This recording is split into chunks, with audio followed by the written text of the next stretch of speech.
Greetings, everyone, and welcome to the 2022 7th Annual Black Sustainability Summit. We are honored today to have with us some very, very powerful and intelligent minds. We've been doing this work for years and years and years.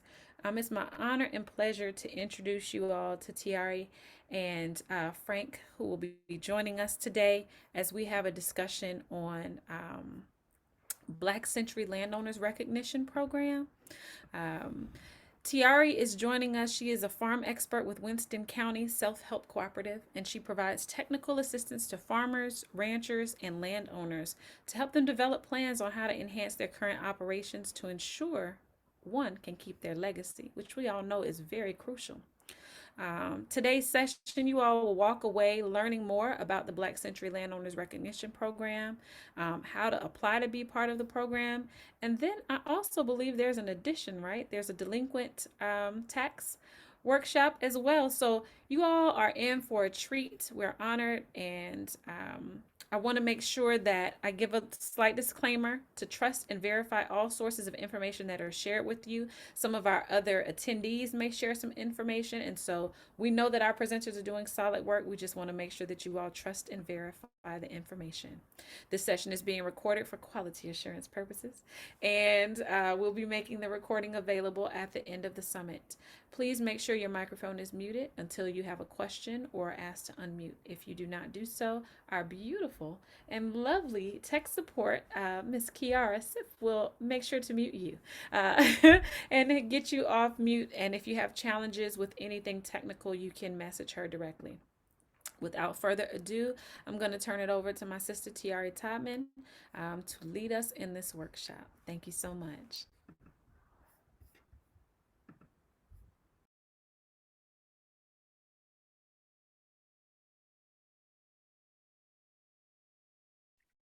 All right, good afternoon, all. Thank you for joining us this afternoon. Morning has passed, but thank you all for taking your time out to join us. My name, like Raina said, is T'arie Todman, but everyone calls me T. I also have Frank Taylor with me and also Kiara Seif. We're all part of the Winston County Self Help Cooperative. All right, let's see. All right. So a little bit about the Winston County Self-Help Cooperative. We were founded in 1985 by 12 small farmers who pooled their resources to survive the 1980s farm crisis. Our headquarters is based out of Louisville, Mississippi, which is central Mississippi, 30 minutes southwest of Starkville, Mississippi, which is the home of Mississippi State University. Our mission is to help small landowners generate income from their natural resources and to create sustainability in rural communities. Our mantra is help save rural America. So I'm having a little problem with going to the next screen, Kiara, if you could just change that slide for me, please. I got it. Okay, so our partners, here is just a few partners that we do work with in and around our communities. Our current programs, we have a land retention and recognition aspect, and that falls under the heirs property, such as the SFR network, where we help landowners clear title their properties so that they can do more planning as far as operations. Also, we have the Delinquent Property Tax Program, the Black Century Landowners Recognition Program. On the farmer, rancher, and community development side, we have the Heifer Project, and that's been since 2001. We have a beginning farmer, rancher, and forest landowner development program. And we have a young farm apprentice program, food preservation, leafy green project, and value added project. But for today's purposes, we're going to go over our delinquent property tax program as well as our Black Century Landowners Recognition Program. So in the state of Mississippi, property taxes are due by February 1st of each year. Taxes are based on rates and assessed property values determined during the preceding year. Property taxes support school districts as well as city and county governments. Individuals have until the last Friday in August to pay without penalty prior to the tax sale that will occur the following Monday. And in the state of Mississippi, the tax sale, it always takes place on the very last Monday in August. So our delinquent property tax land loss prevention method includes: we encourage, educate, and outreach. We encourage landowners to pay property taxes on time. We educate on the importance of paying and how to pay. We also identify landowners who are at risk of losing their land due to the failure of paying taxes over the last 1, 2, and especially 3 years. And so, for example, this year is 2022. And those who haven't paid their taxes since 2019, we were definitely, looking to find these individuals so their land is not at risk of being lost due to a tax sale.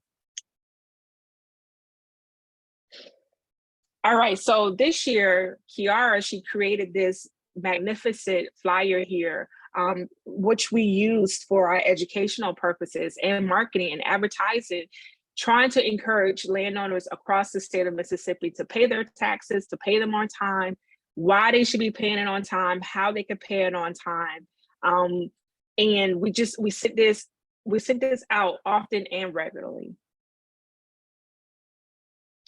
Under our education piece, we started in March. We hosted weekly information sessions, both in person and virtually. We had guest speakers such as the county chancery clerks and tax professionals to come on virtually and in person to educate our landowners.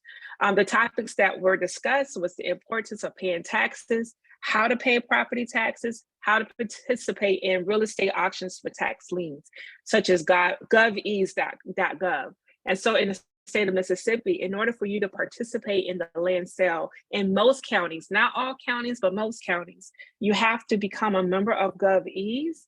And in that particular system, you first have to go through a credit check, you have to become a member, and then you're gonna have to put a certain amount of money down that you anticipate in using during the tax sale.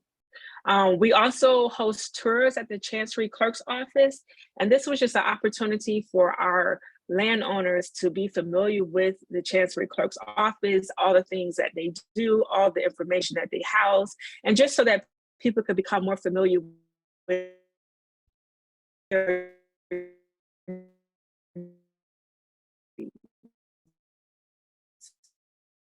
at the Chancery Clerk's office. In April, we request a copy of the delinquent tax roll from the Chancery Clerk office. That roll is then distributed to the cooperative members, and our cooperative members, a lot of our members they're older, and so they are familiar with those landowners who may have left the state, during different times across the years, and they help us to identify who those individuals are, and then we contact these individuals, letting them know what is at risk if they don't pay their taxes on time.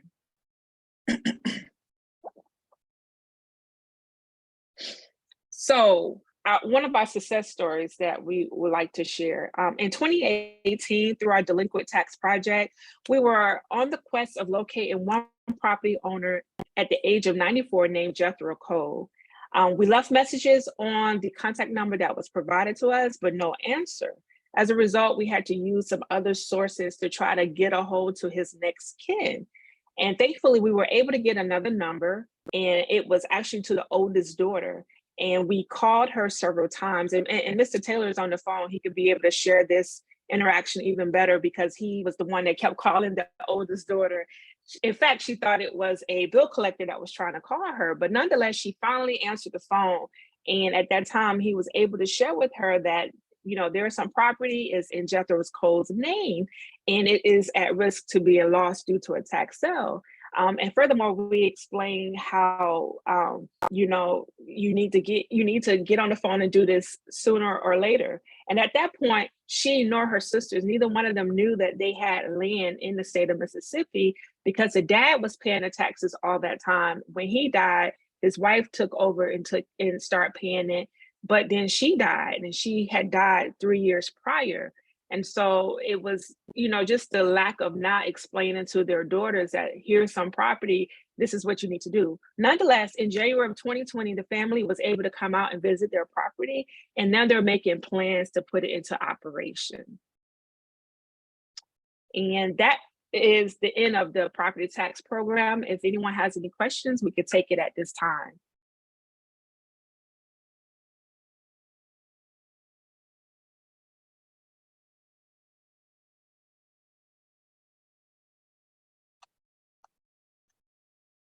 Okay. If there's no questions, we're going to go to our Black Century Landowner Recognition Program, also known as BC LORP. Land is the only thing in the world that amounts to anything, for it's the only thing in the world that lasts. It's the only thing worth working for, worth fighting for. And that's by Margaret Mitchell, the author of Gone with the Wind. Land is a tangible asset with economic, human, and spiritual value, which connects Black Americans with their rich history in the Americas and their ancestors. Ms. Ebony Alexander, the Executive Director of Black Family Land Trust.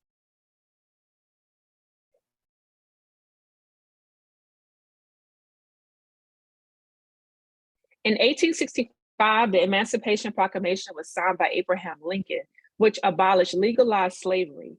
Although a significant effort was made to rehabilitate former slaves, such as establishing the Bureau of Refugees, Freemen, and Abandoned Lands in March of 1865, the underlying purpose of the abolishment was to confiscate property of rebels in the Confederate for redistribution among the freed slaves. However, President Andrew Johnson declared general amnesty from confiscation several months later. Consequently, the hopes of rebuilding former slaves vanished when federal soldiers left the South in 1877.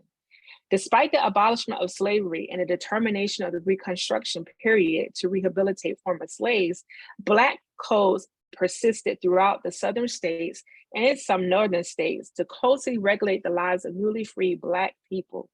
Black codes dictated whether they could purchase land, who they could legally marry, who could hire them, limited their access to the courts, and denied their right to vote, testify, or serve on juries or state militias. In November of 1865, Mississippi released its first set of Black codes for their freedmen to adhere to. Newly freed Blacks were under a microscope and terror. Yet buying and owning property as a Black American during the late 1800s and the early 1900s was not an uncommon thread across the Deep South.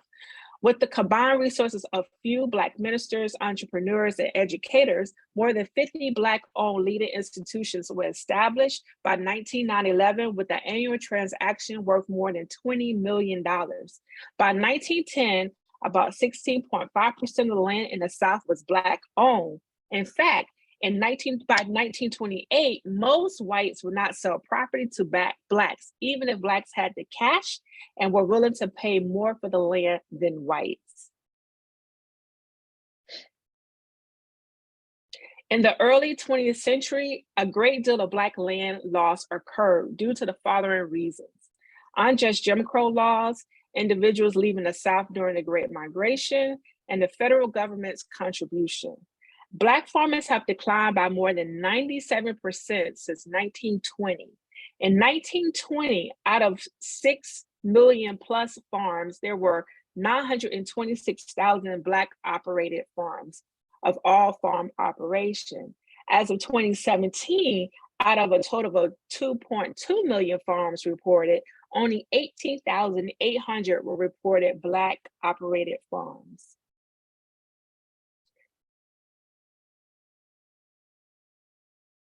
Nevertheless, some Black landowners managed to maintain what was rightfully their homestead. Currently, their families are continuing their legacy. This is the case for Mr. Miller and his descendants. And pictured here is Mr. Jack Miller. Jack Miller, a freedman, set a goal to become a landowner in Mississippi for himself and his family. Jack and his wife, Ellen, accomplished their goal in 1877 when they purchased 40 acres of land in Louisville, which is in Winston County, Mississippi.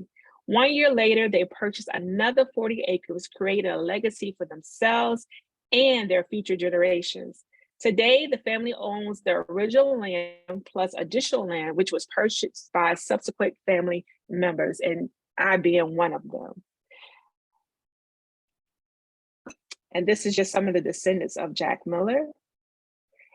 Here picture is an excerpt from the original deed located in the deed book number 1, pages 190 and 191, which is located in the county's clerk's office in Louisville, Mississippi. And it reads, Amanda J. Miller to deed Jack Miller, the state of Winston County, This indenture made and entered into this 12th day of January, 1877, by and between Amanda J. Miller, 40 of the first four, and Jack Miller, 40 of the second four, all of the state and county aforesaid, witness that for and in consideration of 2 notes of hand from the 40 of the second part each for the sum of $125, one due first day of December of 1877, and the other due the first day of December 1878, working in the aggregate of $250.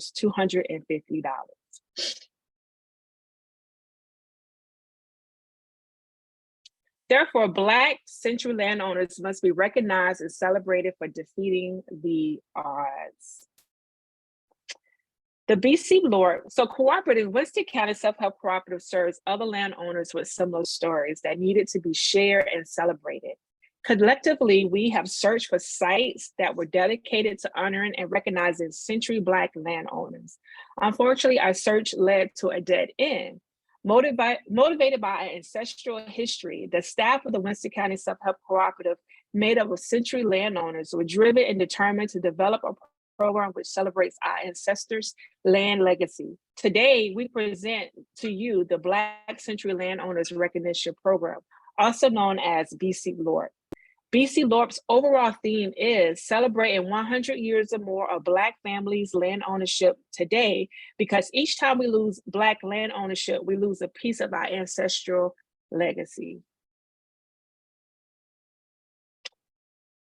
The Black Century Land Ownership Recognition Program is a national program designed to honor and celebrate the families who have passed down their legacy from generations. The BC Lord website will highlight the family historical land ownership story and display pictures of their property over the years. The database will also serve as an educational platform to enhance individuals' knowledge on how land was obtained. Furthermore, BC Lord is designed to encourage Black landowners to remain landowners and non-landowners to become landowners. BC Law is a recognition program spearheaded by the Winston County Self-Help Cooperative. For the past 33 years, the cooperative has rendered technical services to landowners across the nation.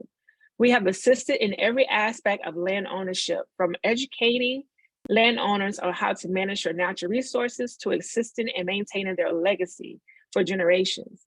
Living up to our mantra, Save Rural America, our goal is to continue to be a gatekeeper for landowners and their future generations.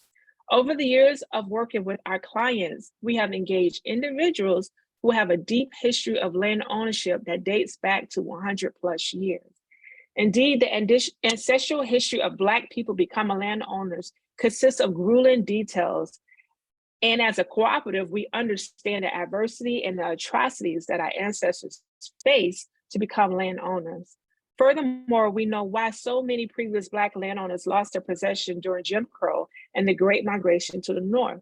These stories provide strength and commitment to the present generation to maintain the land.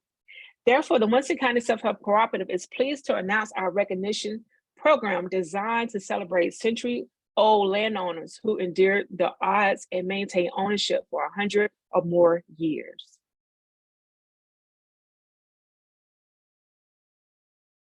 So the goals of BC LORP.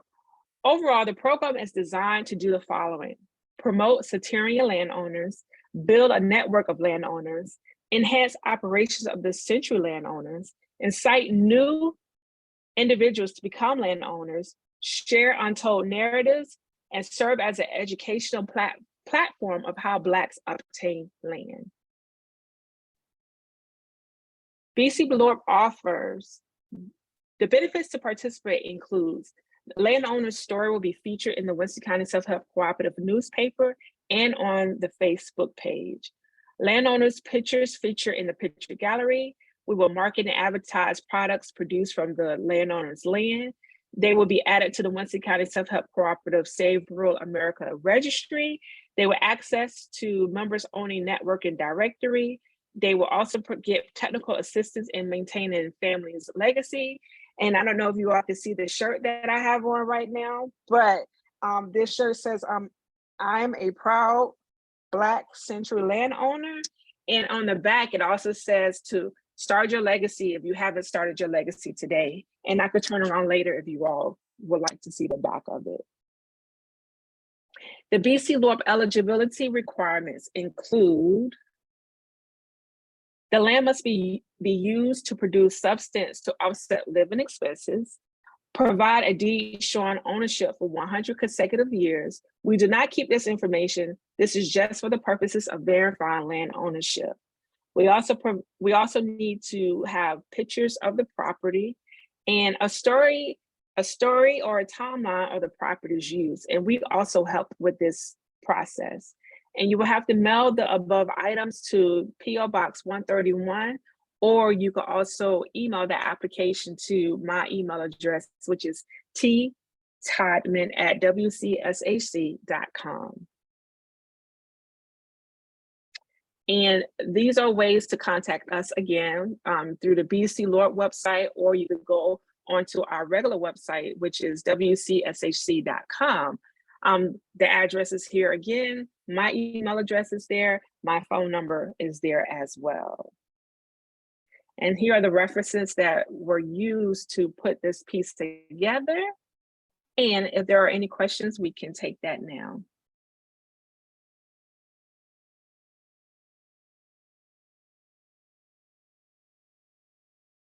That was a beautiful presentation. Thank you so much for pulling it together, sis. Thank you. I have some questions if no one else does. Okay. So my family land has been in our family for, oh, math is not my thing. Let me not say that. Math is my thing. Your time. Yes, it is. I'm a letters person. I'm better with my letters than my math. But our family land, I think that will be 82 years. It's been in our Okay. 82 years. So it's shy, right? We're still Okay. babies. We haven't Yeah. hit that 100 centurion mark yet. Okay. It has been consecutively in our family. And as I think about this as an opportunity to not only help map out who is there, I think about so many down in rural Georgia where our farm is that we can refer to you. I can get them that information. I can also say, excuse me, within the Black Sustainability Network to have something quickly that we can have them just check so we can forward them over to you all and have some type of exchange. Just knowing how wide the network is, that's a very small segment. I think it'd be nice to coordinate that type of connection. And I was thinking when the stories that we've gotten, I love the storytelling component that you have there, but the stories that I've heard about how we were able to get the land, to your point around they wouldn't even sell it.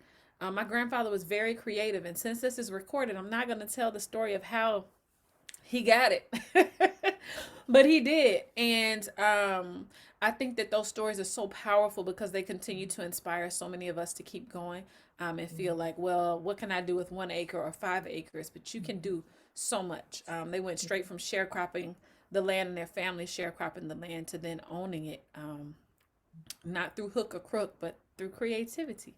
So I love the storytelling aspect. I love the fact that you all are putting them together. And I would ask from a slightly interested position, if you're not selfish, just interested, right? From an interested position, if there is an opportunity for the centurion or more to share and exchange with those of us coming closer, right? We're 82. Can there be some type of exchange? Like, let me tell you what you need to do, and what those benefits are. So like we don't try to say mentor, but you know what I mean when I say a mentorship program Of course. in that way. What type of Course. opportunities are there?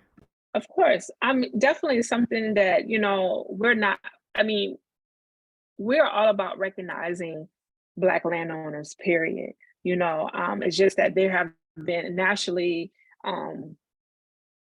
organizations, institutions that have been set aside to recognize centurion landowners. But with that being said, you make a great point. 82 years ago, we were still deep in black, just coming out of black codes, entering in Jim Crow. So I definitely need to set out something where I can have that recognition for 50 and plus.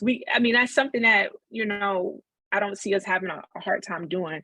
But with us like parlaying and trying to come together and collaborating with you all, we definitely could do that.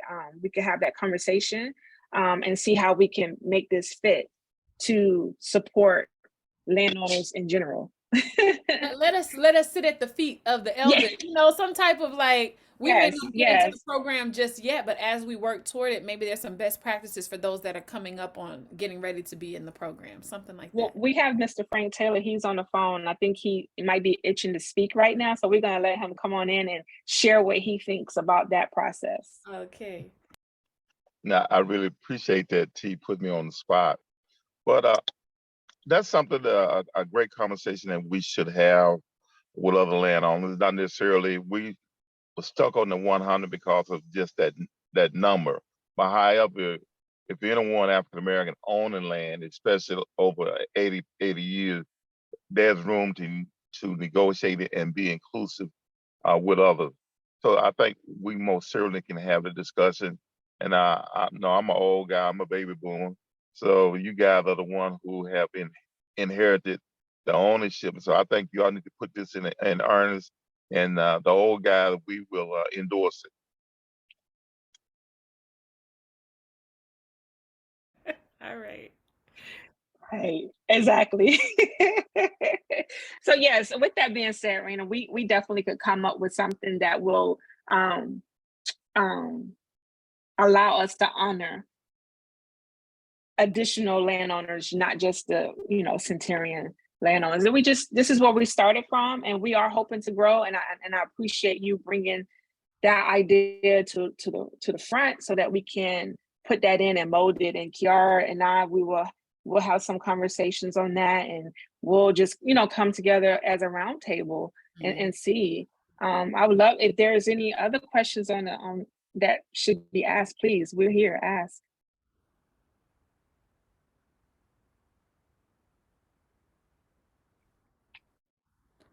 We Any got a quiet group.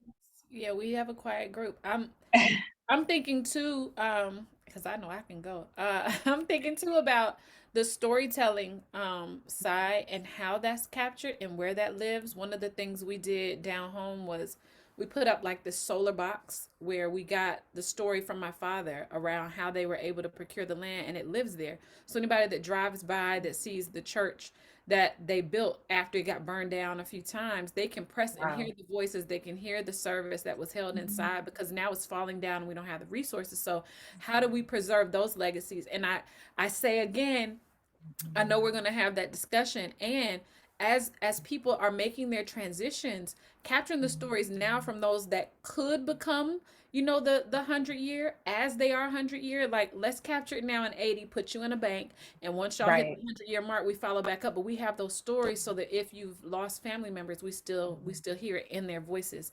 I would love to help, at least reach out to some of my family members. But Oh let me yeah.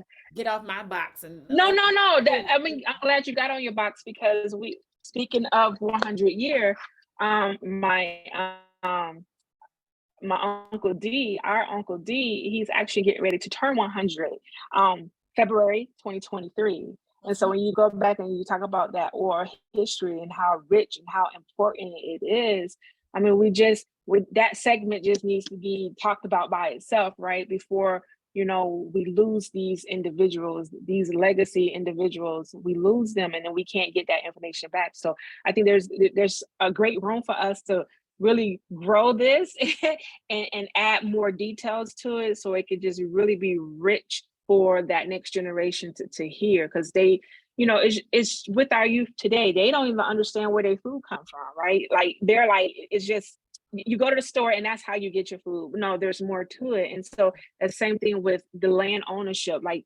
these young people, unfortunately, they're not even exposed to like having land and owning land and what owning land means and what you could do with this land. So it's a lot of work that we have to, get done. And now is our time to do it. And so that's what we've been working on, and we're going to continue to work on it. And with your help, we can even do even better. Ashe. I'm gonna Yeah. send my aunties over to meet up with your Okay. uncles. I got a one that's 117 and one who just hit 102, and they are of sound mind. They move faster than me sometimes. Wow. And they're here in Atlanta, and they always talk. I wish I could find other people. Y'all, let me get closer. Yeah, You get that some of would be your folks. nice. Yes, that would be nice because everybody they know mostly have transition. So that would be nice to just develop that community for them because they're all coming from a similar background, from that farm rural life, and just to have those stories and to piggyback on each other, that would give them strength. And 117 and 103 gave me goosebumps. Like, oh my goodness, that's amazing. That is amazing. We have a raised hand here, Miss Chapman. Greetings, everyone. I just want to say thank you for this work, and this was really inspiring. We have in Texas, we have Harris property that dates back to like the 1800s, and it's a fight. We're trying to get it in a more stable situation, and it's very challenging. And so this presentation kind of gave me some new energy in terms of like, creating sustainability even within our ownership of the property. And it is really important, and it's very, very challenging dealing with different levels of injected oppression and getting people on one accord so that we can like collectively get it together. But I really appreciate the story and the legacy, because sometimes, you feel like it's just easier to kind of give up and just buy some more property. But, just kind of how the land was attained, even during the time it was attained, those are such important stories. And so I just really appreciate, this time together and the sharing, because sometimes it feels like you're doing this alone. And yeah. Yeah, I appreciate you speaking up and just sharing your story. We do have sister organizations that we work with in Texas. Over at Prairie View University, we have a segment with the SFLR, and they help with families that might be having issues with like the land ownership or clearing title. But we definitely could send that information to you so you can contact Dr. and forgive me, his name is slipping in my brain right now, but Angela Moore is his assistant. And we can put you in contact with them if that's something you desire, or if you just desire to have a conversation with us offline, we can do that as well. I've reached out to them, and so maybe we do need to have a conversation. They've been very helpful, but it's just Okay. it's like layers Yeah. of conversation and layers of getting on one accord. I feel like herding cats is like an understatement. And because like, in case people aren't aware, like Harris property is like all of the descendants, and so this property goes back several generations. And so there's a lot of people, a lot of conversations that need to be had. And so, yeah, but I mean, that's, I think I know that there's been a conversation about Harris property, but there's a lot of us in that situation, and there's a lot of work to be done so that we can, secure our land, land that has already been attained and fought for. I agree. Yeah.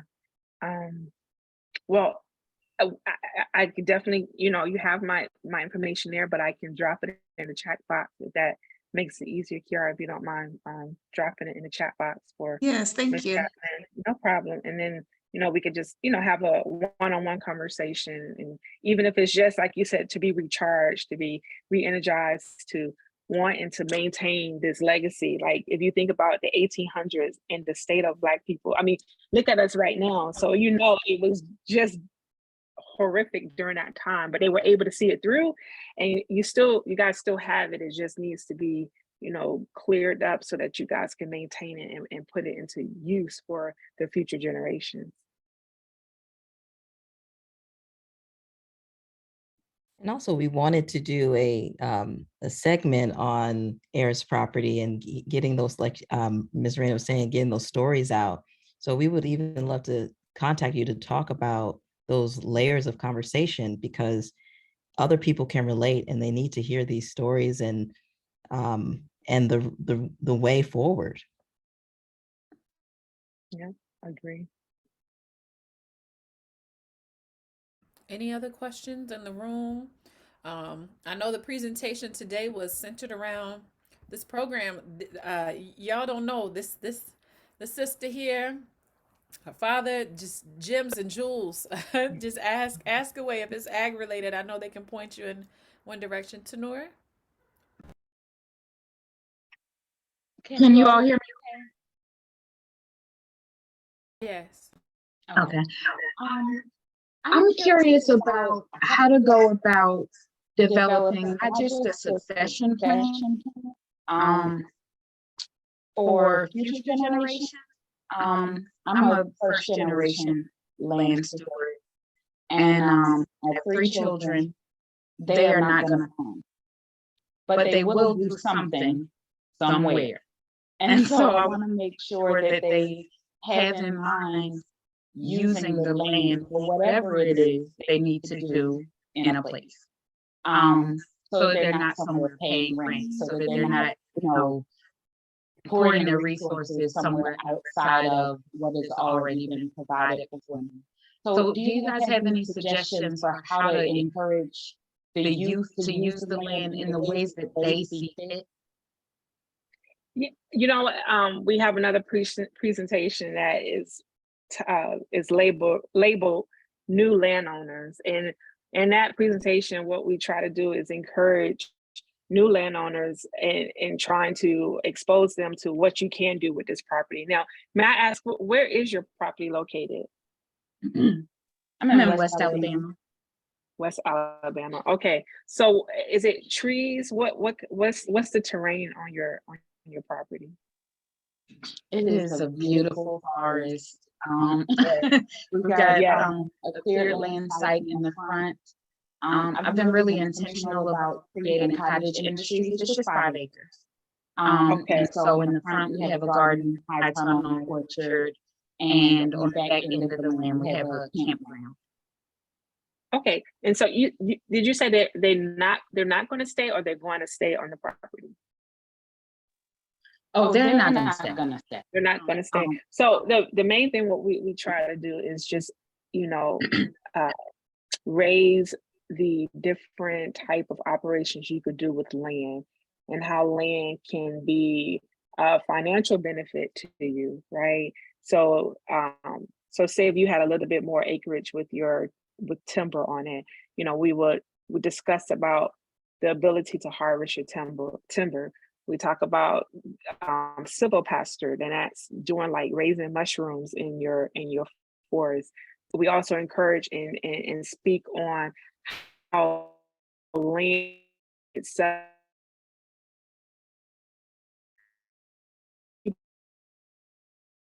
land and you maintain that property, given the historical information about what does land mean to an individual, and how land can support you and your family in the long term. And also, I'm going to pause right here and I'm going to let Mr. Taylor jump in and share his tidbit on how, because he would. So just to look, like Raina said, this is my dad, and I didn't always look at land the way I look at land today. It was a lot of reinforcement, just his commitment to ensuring that one day I'm going to see this benefit, and I wish 20 years ago when we was having this conversation, no, 22 years ago, I was on it. So when I graduated from college, boom, I'm buying up land, and I wish that was the track that I took, and I didn't take that track at that time. I was derailed for about 10, 12 years, and I didn't buy my first piece of property until 7 years ago now.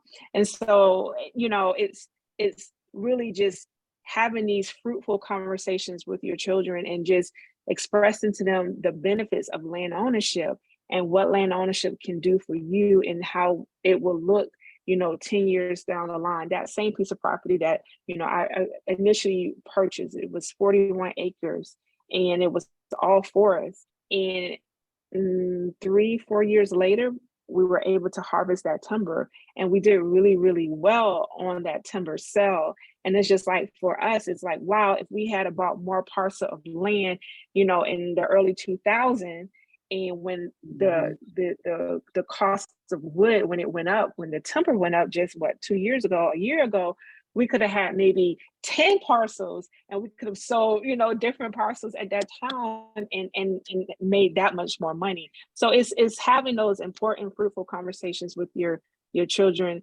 and trying to get them in groups, like-minded groups, such as this platform today. But I will pause right here, and I'm not going to let Mr. Taylor talk at this moment.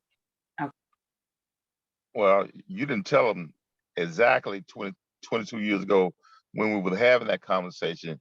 I just want you all to know I was showing her the property, and I harvested the timber and paid her tuition. So I was trying to explain to her why it was so important to maintain the ownership, because there always would be a need. And one thing I do know over there in Western Alabama, they're not making any more land. So therefore, if your family have land, and I will encourage you, as T'arie stated, is just to continue to educate your children and talk with them. And sooner or later, they will actually, the light bulb will go off as it did for her. So as a parent, it's your job as leadership is just to continue to educate. You got the Federation of Southern Cooperative over there in Western Alabama. They're terrible. I'm not going to them. Okay. Let's say this. The Winston County Self-Help, we are only 45 miles from the Alabama state line. So you have a friend. What county are you in there in Western Alabama? I'm in Greene County. And I think, I really appreciate this conversation. And I know other folks probably have questions, but I just want to, what I'm trying to do is be really creative as the parent, and coming up with ways for land use, because we're, going to be purchasing more land and putting that in trust for the family and that sort of thing. But I want to be really creative with the capacity for land use Yes. for the children. And so that even if they never step foot on the land again, right? That there Sure. is a system set up for those who want to steward the land to be able to do that, and for the children to still be able to reap the benefit of ownership.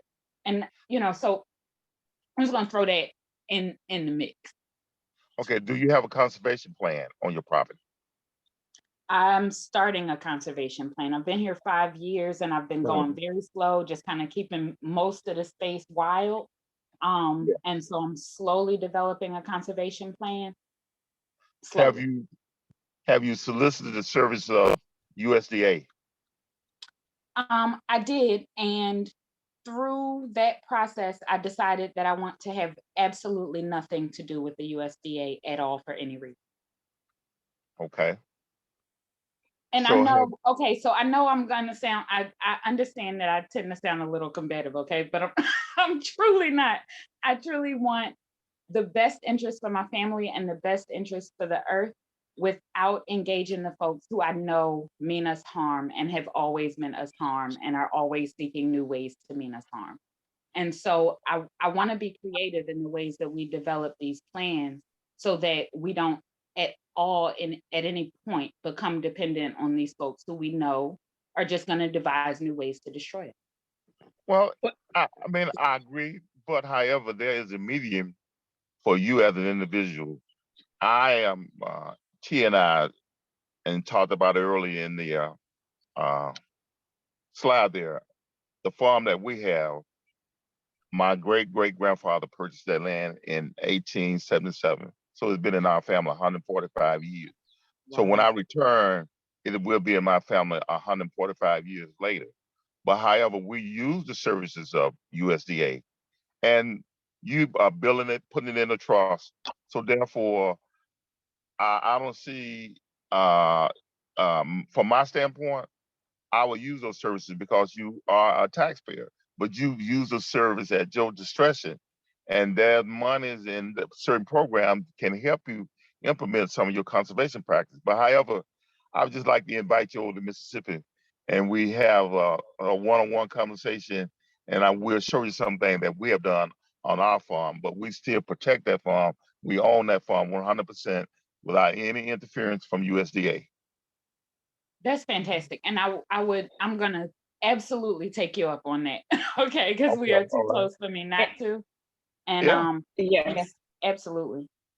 And I also put in the box straight to you, T'arie, the Black Family Land Trust is one of our sister organizations too. That's what they do. They work on conservation plans, and Ebony Alexander would be a great person to speak with, just as far as you building up your conservation plans. Okay. Okay. I really But appreciate y'all taking that time. I know other folks have questions, and so I'll reach out to y'all offline. But thank you so much for that insight. Okay, well, awesome, thank you. we shall be waiting for you. Hmm. I'm on the way. Okay.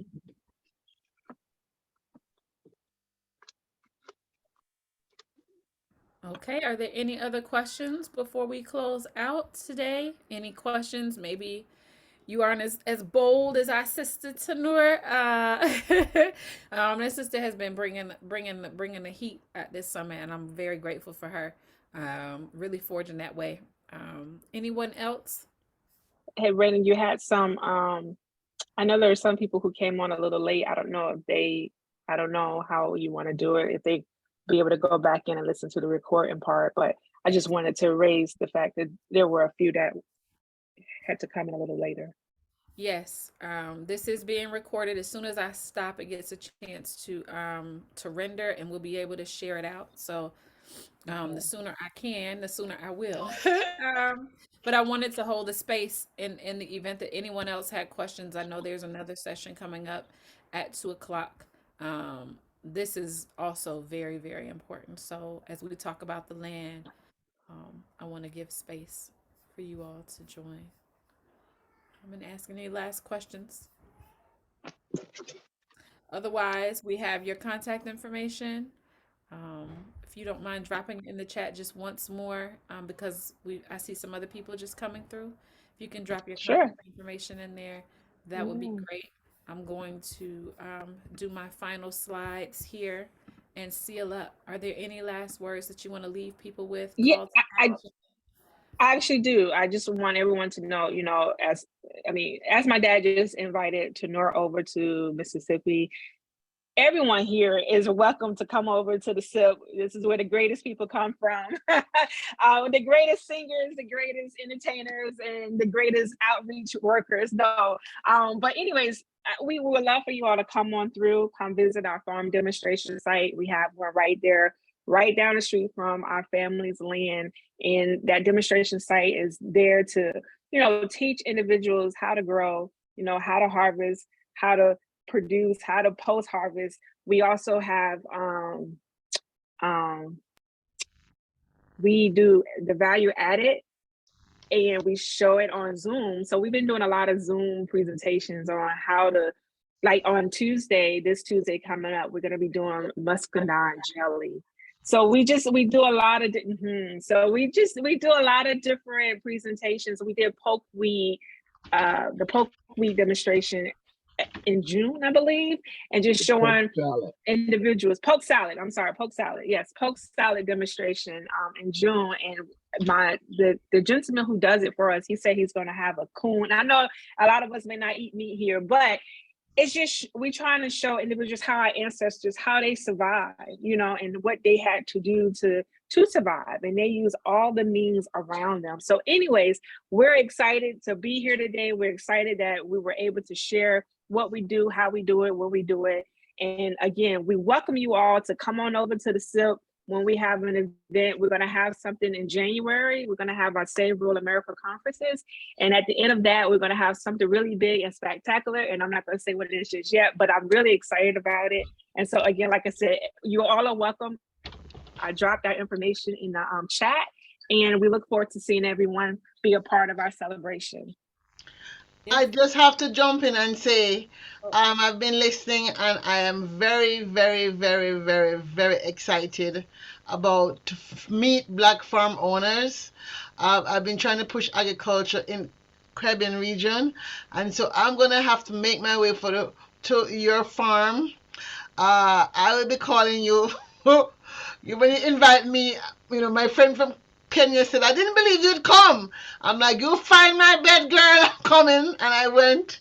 So, I'm sorry, but I hope you meant what you said, because you got me. Yes, I will be coming to your yard. I wouldn't say it if I didn't mean it. So it's sincerely the truth. You guys come on over, and we would definitely show you a good time. And we are excited for those who do take us up on our offer. That's what we do. Southern hospitality. My Absolutely. first time has been my dream. We're gonna organize something as well. You can go on your own or come with. I know that we've talked about it. I love the invitation. She said she's gonna come on your yard. She coming to the yard, backyard. Let's So see. come on over. Just come on over. We're ready. All right. Well, so thank you, everyone. We give thanks to our bulls, our Black owned and operated sponsors who have sponsored with their time, their energy, their wisdom, their knowledge, who are here in the place and space because they truly, truly, truly believe in Black sustainability. This is not here just in word, it's really in action. And so, as we move forward with the rest of our summit, as we seal up this day, this will not be the last time that you hear or learn about the works that are happening. This will not be the last opportunity that you have in order to visit, interact, support, and share and amplify the works that have been done. We wouldn't be here today if it were not for our amazing team of volunteers who helped to pull this off. Um, some are consistent and some come in from new places and spaces because they hear about the great work and they want to support. And so we give thanks to those long-standing volunteers and our new volunteers. Everybody is lifting their weight, right? Um, Thank you all so much. Our annual summit recordings will be available in Mighty Networks next week. Give us a moment, but the recordings will be there for you to reference. We are pulling together our Black Environmental Leader Program, which would do just this, going to different places and spaces throughout specific regions to help deepen your knowledge across disciplines and sustainable Black communities in the spring. And then last but not least, our learning journeys, which take us a little bit further across waters, but it's really for us to learn the eco-cultural heritage and exchange high traditional ecological knowledge and solutions. So thank you all so much for joining us. Hope that you stay active in the network so that you can connect to other wonderful presenters like this and reference back the information that's been shared. Without further ado, we are going into our next session. It should say 2 o'clock for alternative economics with Dr. Claire Nelson, Ajua Nzinga Ifatayo, and Abiodun Henderson. Thank you all so much. Thank you. All right. Oh, we have 2 o'clock sessions. Excuse me. There are 2. The next session we have 2 o'clock for alternative economics, and we try our best not to do this, but forgive me. We have alternative economics happening, and we also have, I think Tashelle is giving a wonderful presentation on homesteading at 2 o'clock. That's following up. So please hop out, go back to the website, grab the links that you need to join us, and make sure that you reach back out to T'arie Todman, Frank Taylor, and Kiara Seif. I'm so sorry, I mispronounced your name earlier. Thank you all so much.